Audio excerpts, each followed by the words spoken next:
Hello, this is topic 5-3, interior angles of polygons. This is for geometry. Let's go ahead and talk about what a polygon is. A polygon is a closed figure formed by segments called sides that intersect with other sides at the endpoints. So that would be a polygon. That's a polygon. That's a polygon.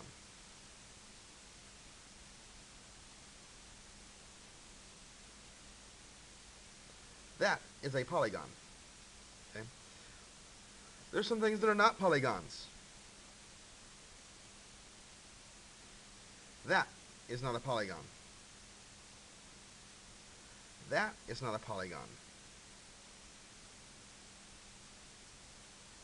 That is not a polygon.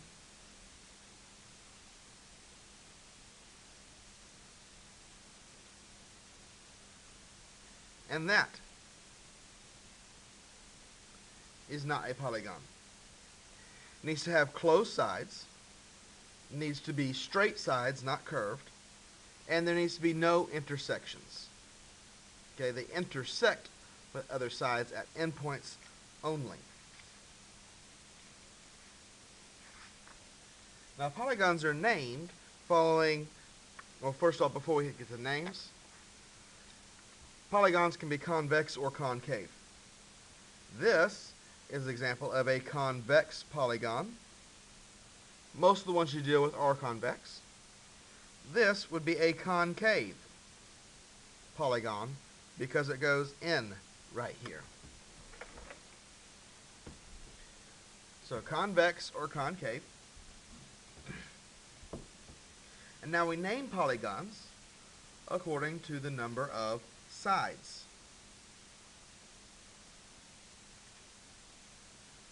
Now, three-sided polygon we call a triangle. Four-sided polygon we call a quadrilateral.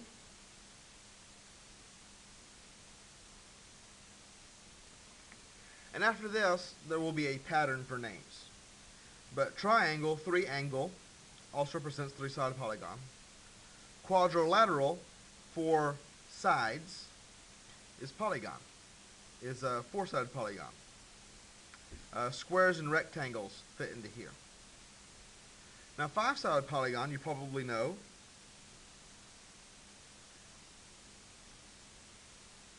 is a pentagon. Six-sided, also fairly familiar, is a hexagon. Seven-sided, not nearly as popular, called the heptagon. Probably because people don't like drawing seven-sided figures. Eight-sided figure, pretty common, is an octagon. Nine-sided would be a nonagon.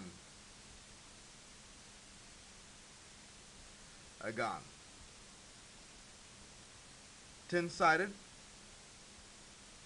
would be a decagon.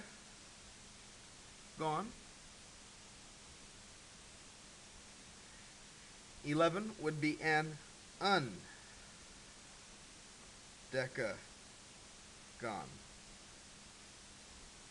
12-sided would be a dodecagon.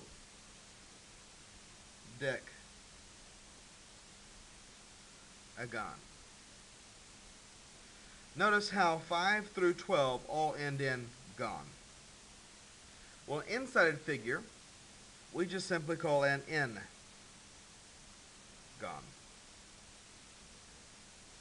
All right. Now, most of these we don't use. Most of these we use, some of these we don't. We definitely use pentagons, hexagons, octagons, and decagons. Heptagons, undecagons, dodecagons, we just don't use very often. We do use triangles and quadrilaterals as well. Well, now we know what we're calling these things. Let's go ahead and see, why are we studying polygons? Well, we're studying polygons right now to find the interior angles. Now the sum of the measures of the interior angles of a convex polygon with n sides is 180 times n minus 2. Okay. We take the number of sides we have, we subtract 2, and we multiply by 180. This is not on any formula chart. You can't find this on your formula charts. This is one that you have to actually memorize. Let's go ahead and look at example number 1. We want to find the sum of the interior angles of a decagon. Well, a decagon has 10 sides. So this would be 180 times 10 minus 2. 180 times 10 minus 2. We put that into our calculator. We get 1,440. So if we have a decagon, then the sum of our angles is 1,440. Now the interior angles of a 20gon. Well, we do the 180 times 20 minus 2. Just put that in the calculator. 180 times 20 minus 2 gives us 3,240.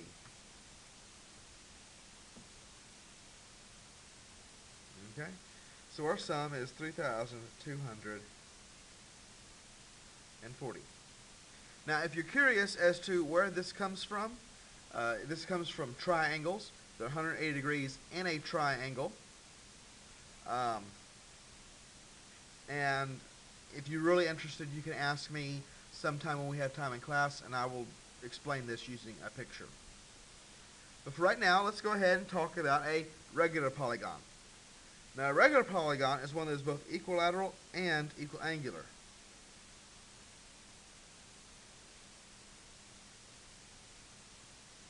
So I can have a regular triangle, which is an equilateral triangle.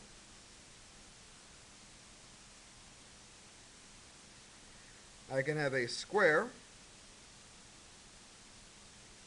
which is an equilateral quadrilateral.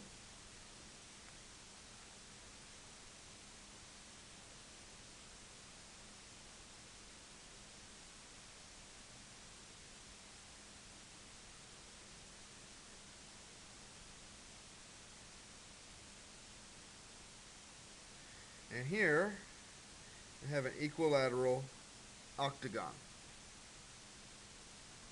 Okay, a regular polygon is any shape that is both equilateral, all the sides are the same, and equiangular, all the angles are the same. Normally, if it's equilateral, it will be equiangular. Quadrilaterals kind of throw that off. But everything else, if it's one, it's usually the other.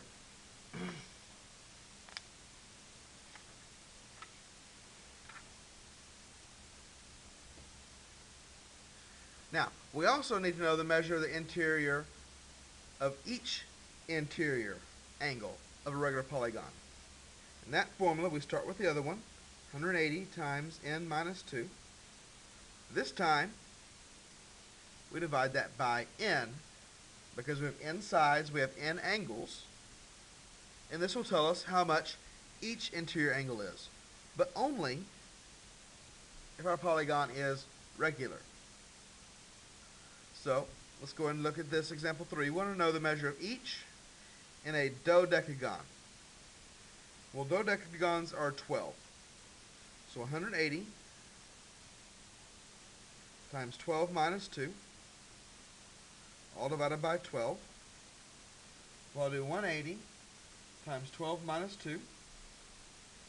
I get 1,800 over 12,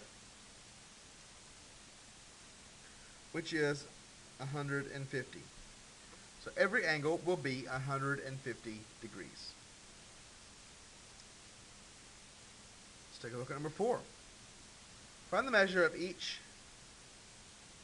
of the interior angles of a regular 20gon. We don't even need the word convex. If it's regular, it's going to be convex. So we have 180 times 20 minus 2 all over 20. 180 times 20 minus 2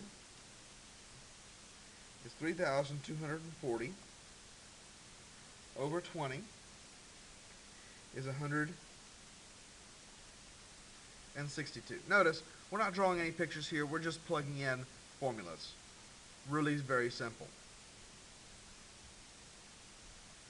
Find the measure of an interior angle of a regular polygon. Okay, so if the measure of a regular polygon is 108, we want to find the number of sides. So we have 180 times n minus 2 all over n equals 108. Well, we're going to solve this. So 180n minus 2 all over n equals 108. Multiply both sides by n. 180n minus 2 equals 108n. I'm going to go ahead and subtract 108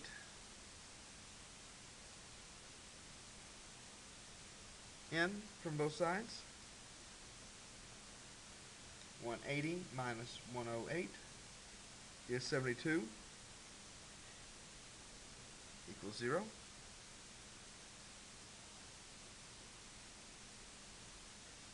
Add 2.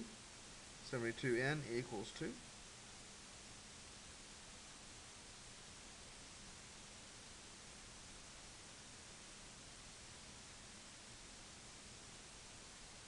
Oh, I forgot, this is not 2. This should be 360. Thought something was off.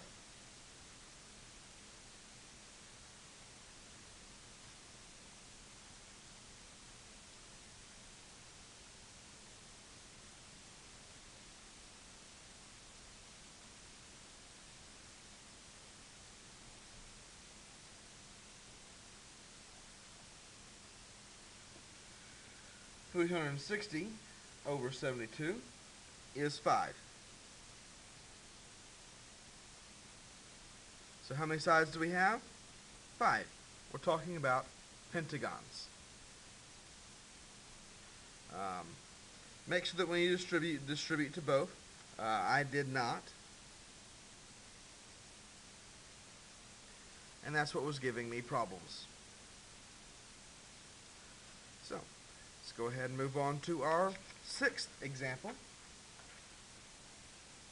If the measure of an interior angle of a regular polygon is 150, find the number of sides. 180 times n minus 2 all over n equals 150. Distribute this and multiply both sides by n. I get 180n minus 360 equals 150n. This time I'm going to subtract 180n from both sides. Negative 360 equals negative 30n. Divided by negative 30, we get the n equals 12. So we have 12 sides. We're talking about a dodecagon.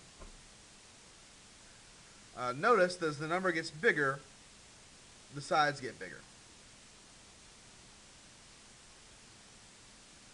Moving on to 7 and 8, we were talking about single angles of regular polygons. But if you notice, this is definitely not regular.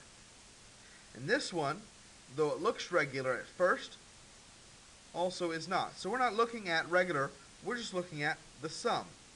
So we need 180 times n minus 2. Well, let's figure out what this is. We have 1, 2, 3, 4, 5, 6 sides. So 180 times 6 minus 2 equals 720. And so I know that all of these have to equal 720. So 130 plus 130 plus x plus 120 plus 130 plus 90 equals 720. Well, 130 plus 130 plus 120 plus 130 plus 90, that all equals 600 plus x equals 720. Subtract 600, x equals 120.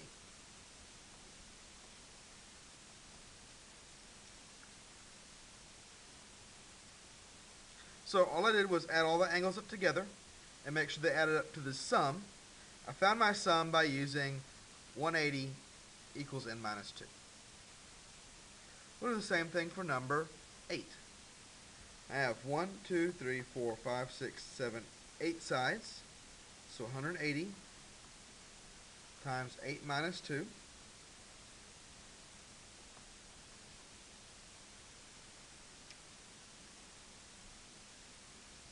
is 1080.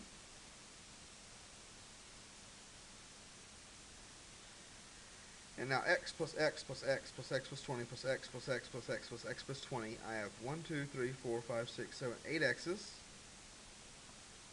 20 plus 20 makes 40.